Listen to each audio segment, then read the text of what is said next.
지난 주일 살펴본 것처럼 야곱은 라헬을 사랑했습니다. 그래서 라헬과 결혼하는 조건으로 7년 동안 외삼촌 라반의 일을 해주기로 약속을 했습니다. 7년의 종살이는 힘들었지만 야곱은 라헬을 사랑했기 때문에 그 7년을 수일같이 보낼 수가 있었습니다. 라헬을 향한 그 사랑의 마음이 이 종살이의 고달픔조차도 기쁨의 현장으로 바꾸는 원동력이 되었다는 것입니다. 만약에 이 7년이라는 세월을 계약을 맺고 그저 마지못해 그 일을 했다면 얼마나 그 일이 지겹고 힘이 들었겠습니까? 그건 우리들도 마찬가지라고 생각을 합니다. 제가 목사지만 주님을 사랑하는 마음 없이 그저 월급 때문에 교회 일을 한다면 월급날만 기다리면서 왜 이렇게 시간이 안 가나 할 텐데 정말 정신없이 빨리 지나가는 것을 보면 저도 그런 대로 주님을 사랑하는가 보다라는 생각이 들기도 합니다. 우리 장로님들, 우리 권사님들, 집사님들, 우리 성도님들도 우리가 주님의 일을 할 때 정말 사랑하는 마음으로 또 감사하는 마음으로 감격해서 주의 일을 한다면 정말 시간이 쏜살같이 빨리 가게 될 것이지만 정말 마지못해서 그런 일을 하게 된다면 정말 세월이 지지리도 지긋지긋하게 천천히 가지 않을 것입니다. 우리 모두 정말 이 사랑 때문에 몇 년을 수일처럼 살 수 있는 그런 인생이 될 수 있기를 바랍니다. 자, 오늘 본문은 이렇게 시작됩니다. 야곱이 라반에게 이르되 내 기한이 찼으니 내 아내를 내게 주소서 내가 그에게 들어가겠나이다. 자, 야곱은 지난 7년 동안 이 날만을 학수고대하며 기다려왔어요. 정말 고달픈 세월이었지만 그래도 그날을 바라보면서 견뎌왔던 겁니다. 그래서 드디어 기다리던 그날이 왔을 때 야곱은 라반에게 약속대로 라헬을 아내로 달라고 요청을 합니다. 그랬더니 라반이 동네 사람들을 다 초청을 해서 결혼잔치를 벌였다고 했습니다. 자, 야곱은 몹시 말할 수 없이 기뻤을 겁니다. 드디어 꿈속에 그리던 그 여인과 결혼을 하게 된 것입니다. 22절 말씀, 라반이 그곳 사람을 다 모아 잔치하고 저녁에 그 딸 레아를 야곱에게로 데려가매 야곱이 그에게로 들어가니라. 중동 지방에는 주로 밤에 결혼식을 올렸습니다.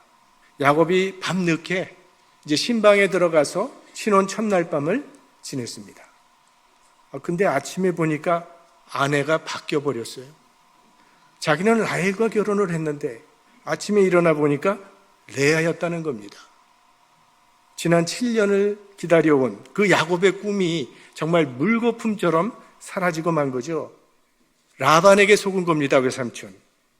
근데 당시 이런 속임수는 불가능하지는 않았습니다. 왜냐하면 그 당시에는 이렇게 전기가 있던 시절이 아니기 때문에 캄캄한 밤에 희미한 등불 아래 신부가 베일을 쓰고 방에 들어오게 되면 분간하기가 쉽지 않았을 것입니다. 더구나 야곱은 결혼잔치인데 한잔 했을 거 아닙니까? 그러니까 좀 이게 착각할 만도 한 거죠. 그렇다 할지라도 우리가 한번 생각해 볼 필요는 있습니다. 야곱이 지난 7년간 죽도록 일만 했겠습니까? 틈틈이 라헬을 만나서 데이트도 했을 겁니다. 그녀의 성격도 알아봤을 것이고 그녀의 모든 면들을 잘 알아볼 수 있었을 겁니다. 7년 동안에. 그런데 아무리 어두워도 그렇지 하룻밤을 다 지내도록 레아를 라헬로 알았다고 하는 것은 이건 참 이해하기가 힘든 이야기입니다. 예전에 한번 결혼식이 있었습니다. 근데 이제 결혼식 예식을 마치고 이제 결혼 마치면 보통 피로연이 있지 않습니까? 사회가 신부를 나오라고 하더니 신부의 눈을 가립니다. 그리고 신랑과 함께 몇 친구들을 앞에 쭉 세워놓더니 코만 만져보고 신랑을 찾으라는 거예요. 그런데요, 정말 코만 만져보고 단번에 신랑을 찾았어요. 아니 근데 야곱은 왜 못 알아봤을까요? 레아가 라헬로 철저하게 변장했기 때문일 겁니다. 레아가 라헬의 옷을 입고 라헬이 뿌리는 향수를 뿌리고 아마 목소리도 라헬처럼 흉내냈을 것입니다. 마치 야곱이 형 에서의 옷을 입고 형처럼 손과 목에는 염소털로 감싸서 형처럼 변장을 해서 아버지 앞에 나갔던 것처럼 똑같이 말입니다. 야곱이 아버지를 속였던 방법 그대로 자기가 당한 겁니다. 심은 대로 거두게 된 거죠. 스스로 속이지 말라. 하나님은 만홀히 여김을 받지 아니하시나니 사람이 무엇으로 심든지 그대로 거두리라. 콩 심은 데 콩 나고 팥 심은 데 팥 나게 되어 있습니다. 좋은 씨를 심으면 좋은 열매를 거둘 것이고 나쁜 씨를 심으면 나쁜 열매를 거두게 되어 있다는 거예요. 그러므로 우리는 남의 눈에 눈물을 흘리게 해서는 안 됩니다. 남의 눈에 눈물을 흘리게 한 사람은 자기도 언젠가는 자기 눈에서 눈물을 흘리게 된다는 거예요. 저 사람이 나를 무시해? 마음이 아픕니다. 혹시 나는 남을 무시한 적이 없는지 자기 자신에게 물어볼 필요가 있습니다. 우리가 사는 이 세상은 거짓이 참 많습니다. 이 세상에서는요, 나쁜 것을 심고도 좋은 것을 거두는 것 같이 보일 때가 있습니다. 그러나 하나님의 세계는 정직합니다. 당장은 죄가 드러나지 않기 때문에 만홀히 여길지는 몰라도 하나님은 때가 되면 반드시 심은 대로 거두게 하신다는 거예요. 성령을 위해서 심는 자는 성령으로부터 영원한 것을 거두게 할 것이요, 육체를 위해서 심는 자는 육체로부터 썩어질 것을 거두게 된다는 거예요. 하나님의 세계는 거짓이 없습니다. 그래서 아버지와 형을 속였던 야곱이 오늘 라반에게 속은 겁니다. 그러나 이것은 야곱의 죄에 대해서 대가를 치르게 하는 그런 형벌만으로 생각할 필요는 없습니다. 한편으로 이것은 야곱을 진실한 사람으로 변화시키시려는 하나님의 사랑의 매이기도 하기 때문입니다. 남 속이기 좋아하고 남 속이기 잘하는 사람을 어떻게 변화시킬 수 있겠습니까? 자신도 속아보면 속는 사람의 그 아픔을 뼈저리게 체감하면서 깨닫게 되지 않겠습니까? 야곱은 이 사건을 겪으면서 한 번쯤은 아버지를 생각했을 겁니다. 분명히 아버지는 에서를 축복했다고 생각을 했는데 나중에 야곱임을 알았을 때 그 아버지가 느꼈던 배신감, 그 아버지의 충격을 떠올려 봤을 겁니다. 그러니까 하나님께서는 지금 라반이라고 하는 거울을 통해서 야곱의 모습을 비춰주고 계신 겁니다. 야곱아, 이게 너의 모습이란다. 야곱은 라반이라고 하는 그 거울 속에서 자신의 추한 모습을 지금 보고 있는 겁니다. 뛰는 놈 위에 나는 놈이 있다고 자기보다 훨씬 더 잘 속이는 이 라반을 통해서 지금 야곱은 자기 안에 있는 이 죄성을 철저하게 깨닫고 있는 것이죠. 자, 라반에게 속아서 고통과 아픔을 겪게는 되지만 이로 인해서 이제 야곱의 인생은 서서히 변화되어 가는 겁니다. 우리가 살아가면서 무슨 이유로든 고난이 우리에게 찾아옵니다. 일반적으로 사람들은 주위가 편안한 것을 좋아하죠. 고난이 찾아오면 싫어하고 괴로워합니다. 그런데 성경은 고난과 환난이 찾아올 때 기뻐하고 즐거워하라고 말을 합니다. 환난이 찾아오는 것이야 어찌할 수 없는 일이지만 환난을 기뻐하라니 어떻게 환난을 기뻐할 수 있다는 얘기입니까? 로마서에서 사도 바울은 우리에게 이런 말씀을 주십니다. 우리가 환난 중에도 즐거워하나니 이는 환난은 인내를, 인내는 연단을, 연단은 소망을 이루는 줄 알미로다. 이 마지막에 알미로다라고 하는 이 단어가 참 중요합니다. 알기 때문에, 알고 있기 때문에 즐거워할 수 있다는 그런 말씀이에요. 무엇을 알고 있다는 말입니까? 환난이 우리에게 유익을 가지고 온다는 것을 알기 때문에 환난과 고난 중에도 즐거워할 수 있다라는 그런 말씀입니다. 고난과 아픔은 결국 우리를 하나님의 사람으로 연단해 나가는 도구가 된다는 것입니다. 우리가 이 고난을 통해서 하나님을 더 가까이 했던 경험이 다 있지 않습니까? 지금 여러분의 삶에는 어떠한 고난과 아픔이 있습니까? 이 고난은 분명히 당장은 고통스럽지만 장차 내 영혼에 은혜를 주시려는 하나님의 섭리 안에 있음을 믿고 믿음으로 승리하는 성도님들 되시기를 바랍니다. 25절 말씀, 야곱이 아침에 보니 레아라 라반에게 이르되 외삼촌이 어찌하여 내게 이같이 행하셨나이까? 내가 라헬을 위하여 외삼촌께 봉사하지 아니하였나이까? 외삼촌이 나를 속이심은 어찌미니이까? 지금 야곱이 몹시 화가 났어요. 속은 것이 너무나도 억울하고 분했기 때문에. 그래서 삼촌에게 따지면서 자기의 분을 터뜨리고 있는데, 사람들은 대부분 자기가 남에게 준 상처는 잊어버리고 자기가 받은 상처는 기억합니다. 자기가 피해를 준 것은 금방 잊어버리지만 자기가 피해를 받은 것은 두고 기억하며 살아간다는 거예요. 우리 인간의 본성이 자기중심적이기 때문이죠. 자, 이 라반이요, 안색 하나 변하지 아니하고 야곱에게 말을 하는 걸 보십시오. 라반이 가로되 형보다 아우를 먼저 주는 것은 우리 지방에서 하지 아니하는 바이라. 우리 지방에서는 언니가 언제나 먼저 결혼해야 한다는 상식을 내가 모르고 있었느냐고 시치미를 떼고 있는 겁니다.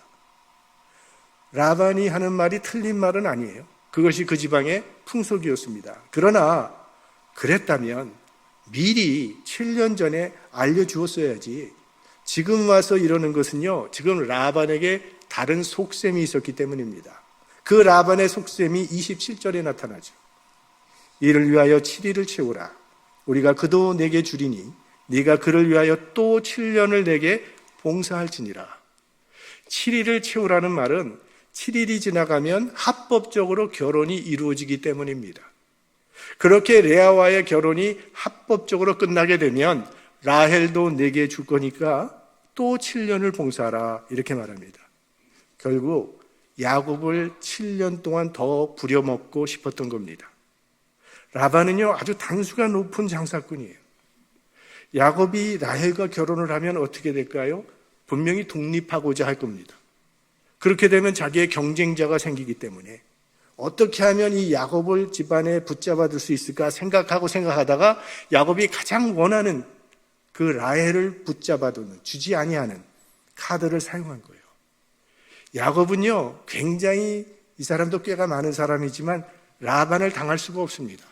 그래서 그대로 할 수밖에 없었어요.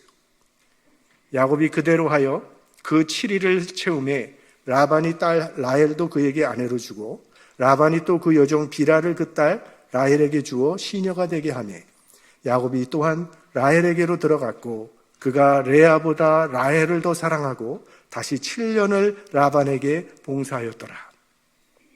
라반은 야곱을 7년 동안 더 부려먹을 수 있게 되었어요. 그러니까 야곱은 결국 라헬을 얻기 위해서 14년 동안 머슴살이를 한 겁니다. 라반은 정말 약삭빠른 장사꾼이에요. 두 딸 다 시집 문제도 해결하고 자기 재산도 늘어나게 되었죠. 사실대로 말하면요, 라반은 딸의 행복보다 자기 재산 늘리는데 더 관심이 컸습니다. 두 자매가 한 남편과 산다면 절대로 행복할 수 없습니다. 아무리 의가 좋은, 사이가 좋은 자매 사이라 할지라도 사랑 싸움 때문에 서로 미워할 수밖에 없게 되는 것을 우리는 압니다. 이제 다음에 나오는 창세기 30장에 보면요, 야곱의 가정은 끊임없이 갈등과 분열이 일어나게 됩니다. 자, 이런 아버지 라반에 대한 라헬과 레아의 마음이 어땠을까요? 라반은 14년 동안 부려먹을 일꾼을 얻기는 했지만 두 딸은 잃은 겁니다. 이제 나중에 보면 라헬과 레아가 야곱과 함께 집을 떠나게 되는데 집을 떠나면서 뭐라고 하냐면 아버지가 우리를 팔아서 자기만 돈을 챙겼다고 원망하면서 그 집을 떠나는 것을 보게 됩니다. 자, 이 황당한 결혼 사건에 관계된 이 라헬과 레아의 마음은 어땠을까 좀 궁금하지 않습니까? 이에 대해서 성경은 이야기해 주지 않기 때문에 그저 추측을 해볼 수밖에 없습니다. 라헬은 자기 결혼식이 언니의 결혼식으로 바뀌는 것에 대해서 어떤 마음이었을까요? 아마도 아버지가 라헬을 불러서 이야기했을 것입니다. 얘야, 너는 외모도 좋기 때문에 얼마든지 시집 가기가 쉽지만 네 언니는 네가 먼저 가면 어떻게 시집을 가겠느냐. 아마 설득했을 겁니다. 그래도 라헬이 말을 듣지 않았으면 아마 라헬이 방에서 나오지 못하도록 가두었을지도 모릅니다. 레아는, 이 스토리를 보면 레아는 아버지의 사기 결혼에 동조했습니다. 레아가 만약 아버지의 이 음모에 대해서 반대했다면 분명히 그날 밤에 야곱에게 말을 했을 텐데, 야곱이 아침이 되기까지 몰랐다고 하는 것은 아마도 레아가 7년 동안에 야곱을 짝사랑하지 않았을까 생각해 볼 수 있습니다. 그래서 아버지의 이 사기 결혼에 동조했던 것 같습니다. 하지만 사실 레아도 라헬도 이런 결혼은 원치 않았을 것입니다. 아버지의 욕심 때문에 둘 다 희생양이 되어버린 것입니다. 이제 31절부터 쭉 내려가 보면 레아가 애를 낳는 이야기가 나오는데, 야곱은요, 두 아내 중에 라헬을 더 사랑했습니다. 하란에 도착하자마자 첫눈에 반한 것도 이 라헬이었고, 14년 동안 노동한 것도 결국은 라헬을 위해서 한 노동이었습니다. 그러니까 야곱의 마음에는 온통 라헬뿐이었어요. 그래서 레아는 불행한 삶을 살아야 했습니다. 31절, 여호와께서 레아에게 총이 없음을 보시고 그의 태를 여섰으나 라헬은 무자하였더라. 여기 총이 없었다고 하는 이 말은 남편의 사랑을 받지 못했다는 그런 말입니다. 레아는요, 야곱이 원한 여자가 아니었어요. 그래서 레아는 남편의 사랑을 받지 못한 불행한 아내가 되고 말았습니다. 레아는 어떻게든 남편의 사랑을 얻어보고자 많은 노력을 했을 것입니다. 그러나 사랑이 어디 마음대로 됩니까? 노력해서 되는 것이 아니지 않습니까? 그런데 아버지도 돌보지 아니하고 자기 남편도 돌아보지 않는 이 레아를 하나님은 긍휼히 여기시고 레아의 태를 여심으로 그녀를 위로해 주시는 이야기가 나옵니다. 우리가 살아가고 있는 세상은 절대 공평한 세상이 아닙니다. 있는 자는 더 많은 것을 누리고 없는 자는 더 작은 것밖에 갖지 못하게 되는 것이 우리가 살고 있는 이 세상의 질서고 이 세상의 방식입니다. 그런데 하나님은 이 세상의 방식대로 사람을 대하지 않는다는 것입니다. 우리가 갖고 있는 것에 따라서 대하지 아니하시고 아주 공평하게 대하시는데, 사랑받지 못하는 자, 없는 자, 거절당한 자의 태를 먼저 열어주십니다. 사랑받지 못하는 레아에게 먼저 자녀를 주십니다. 그러니까 하나님은요, 절대로 거절당하고 무시당한 사람들을 외면하지 아니하시고 돌아보시고 도우시는 분이라는 거예요. 그래서 예수님께서 이 세상에 오셨을 때 이 세상에서 인정받고 사랑받는 자보다 거절당하고 무시당하고 사랑받지 못하던 사람들이 먼저 주님의 사랑을 받았고 주님의 영접을 받았던 것을 보게 됩니다. 그래서 이 교회는 있는 자나 없는 자나 지위 고하를 막론하고 누구든지 마음껏 들어올 수 있도록 문턱이 낮아져야 되는 겁니다. 또한 세상처럼 힘 있는 자들에게는 아첨을 하고 힘 없는 자에게는 함부로 대하는 것은 교회나 성도가 할 일이 아닙니다. 우리 한국 사회의 고질병 중에 하나가 사람을 외모로 취한다는 거죠. 어디 가나 있는 행세를 해야 인격 대우를 받습니다. 호텔에 갈 때도 아주 좋은 차를 타고 가면 인사를 하면서 문을 열어줍니다. 근데 허접한 차 타고 가면 쳐다보지도 않습니다. 그러나 예수 그리스도 안에서는 다 평등한 거죠. 사람 위에 사람 없고 사람 아래 사람 없습니다. 제가 한번 수요 예배 때 말씀드렸지만 이 세상에서 인간 평준화가 가장 잘 이루어지는 곳은 두 곳이라고 말씀드렸어요. 하나는 교회, 하나는 목욕탕. 일단 목욕탕에 들어가면 평준화가 이루어집니다. 대장이든 1등병이든 그저 목욕하는 그 순간만은 다 똑같아지죠. 우리가 세상에서는 복잡한 인간관계 속에서 지치고 피곤하다가도 하나님의 집에 들어오는 순간에는 이 세상 신분은 사라지고 예수 그리스도 안에서 형제됨의 기쁨을 누리는 공동체, 그것이 바로 교회입니다. 그래서 교회에서는 하나님의 공평이, 하나님의 공평한 원리가 이루어져야 하는 것입니다. 하나님께서 레아에게 아들을 넷을 주십니다. 32절 말씀에 보면 레아가 잉태하여 아들을 낳고 그 이름을 르벤이라 하여 가로되 여호와께서 나의 괴로움을 권고하셨으니 이제는 내 남편이 나를 사랑하리로다 하였더라. 레아가 첫 아들을 낳았습니다. 그리고 그 아들의 이름을 르벤이라고 지었어요. 이 르벤이라는 이름의 뜻은요, 보라 아들이라입니다.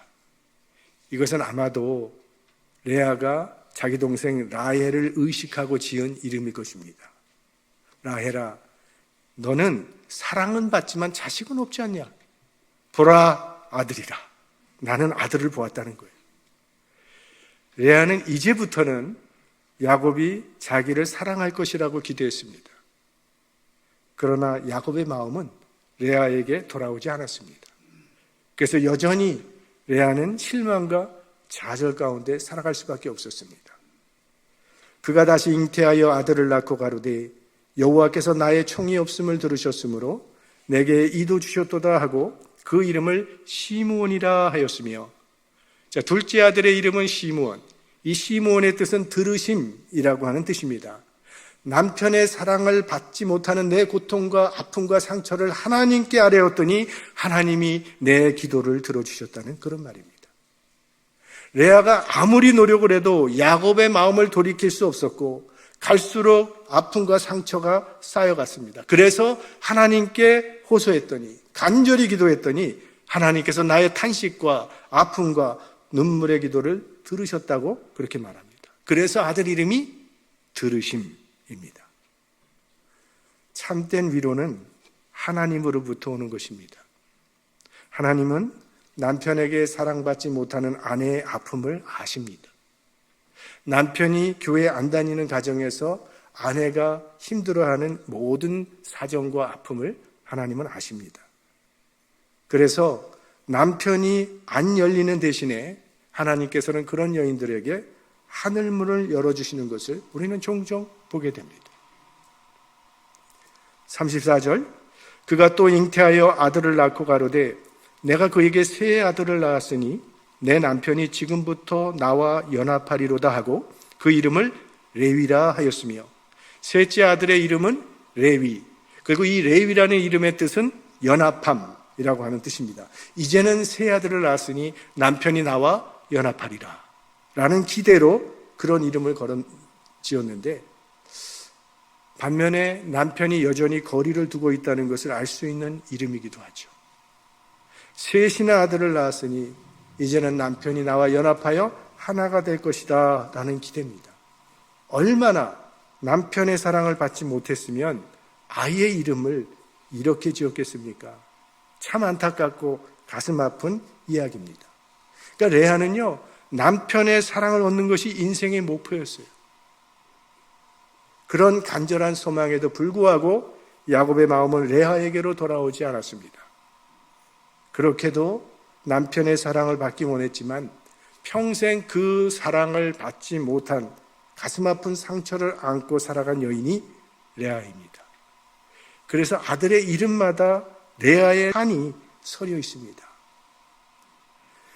우리 교회는 그렇게 한이 맺힌 아내가 한 사람도 없도록 남편 되시는 모든 분들은 아내를 내 몸처럼 아끼고 사랑하시기를 바랍니다. 아멘을 안 하시네. 일부 때는 했는데.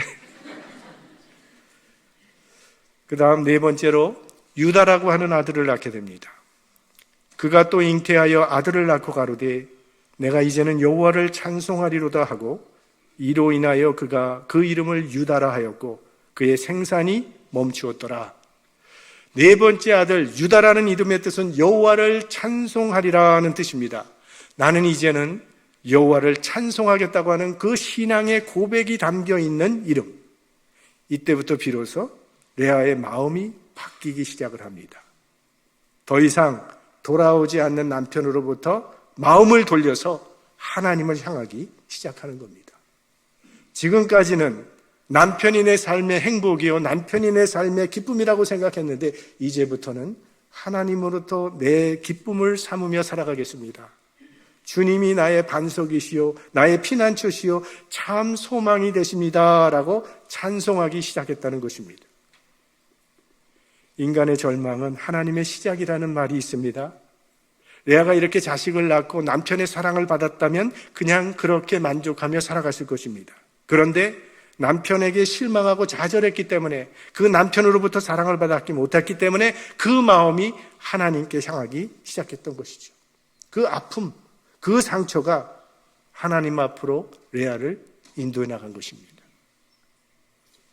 레아는 고통 속에서 진실을 발견한 겁니다. 남편은 궁극적 희망이 되지 못한다는 사실. 여러분, 남편 믿지 마세요. 그거 꽝이에요, 꽝. 아내 역시도 궁극적인 희망이 될 수 없습니다. 궁극적으로 인간은 희망이 될 수 없습니다. 인간으로부터 체험을 받으려고 하면 좌절할 수밖에 없습니다. 우리의 마음을 온전히 채워주실 수 있는 분은 오직 하나님 한 분뿐이십니다. 사랑하는 성도 여러분, 우리의 참된 소망이 되신 하나님을 의지하며 살아가시기 바랍니다. 하나님 앞에 여러분의 마음을 쏟아 놓으십시오. 하나님이 여러분의 구원자가 되어 주실 것입니다. 오늘 우리는 남편에게 사랑받지 못한 한 여인이 고통 속에서 신앙이 성숙해가는 모습을 보았습니다. 이렇게 고통을 믿음으로 승화시킨 레아에게서 태어난 이 유다를 통해서 이 땅에 인류의 메시아가 탄생하는 축복이 임하게 됩니다. 여러분이 당한 그 고난도 믿음으로 잘 승화시켜 나가시면 그 고난은 내 삶 가운데 하나님의 축복을 불러오는 축복의 도구가 될 것입니다. 그런 은혜가 여러분의 삶 가운데 임하게 되기를 주님의 이름으로 축원합니다. 성령의